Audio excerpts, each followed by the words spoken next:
Hi everyone, I'm going to create a short video on how to read a Punnett square. If you are someone who's like, I did Punnett squares in middle school, I feel good with it, I do not need a refresher on basic Punnett squares, you do not need to watch this video and you can turn off the video now. If you're like, yeah, Punnett squares, I remember that word, but I don't remember how to do it, you may want to watch this little refresher course. So remember, a Punnett square is just a chart that lets us easily determine the expected percentage of different genotypes in the offspring of two parents. When we're looking at this here, we have things that are dominant and we have things that are recessive. So if something is dominant, it is going to be in a capital letter T here or a different letter, but it's always capitalized. If it is recessive, it will always be in a lowercase letter t, and you can see that here. So in this case, T, capital T, is going to be tall or dominant, and lowercase t is going to be short or recessive. And the cross here is going to be between the sperm, so these would be the sperm here, and the egg. And this is the particular gene that is going to go with those parents.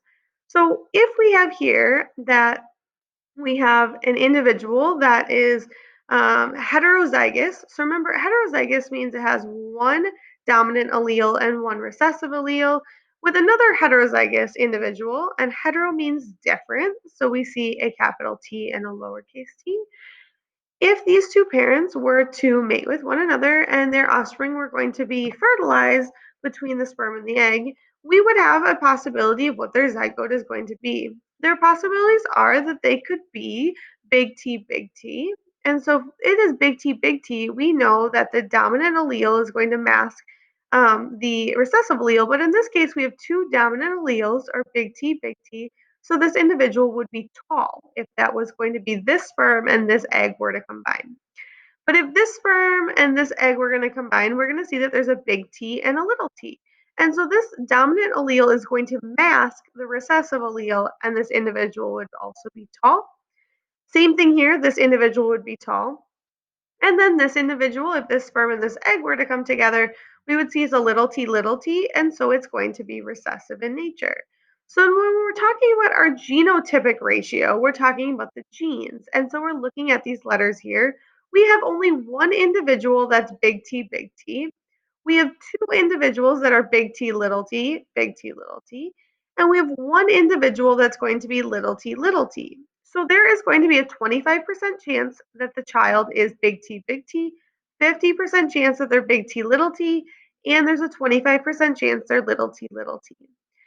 Phenotypic ratios, though, are not talking about the genes, we're talking about the outward appearance. And so we're talking about the phenotype here. We would see that there is the potential for 3 of the offspring to be tall and 1 for the offspring to be short.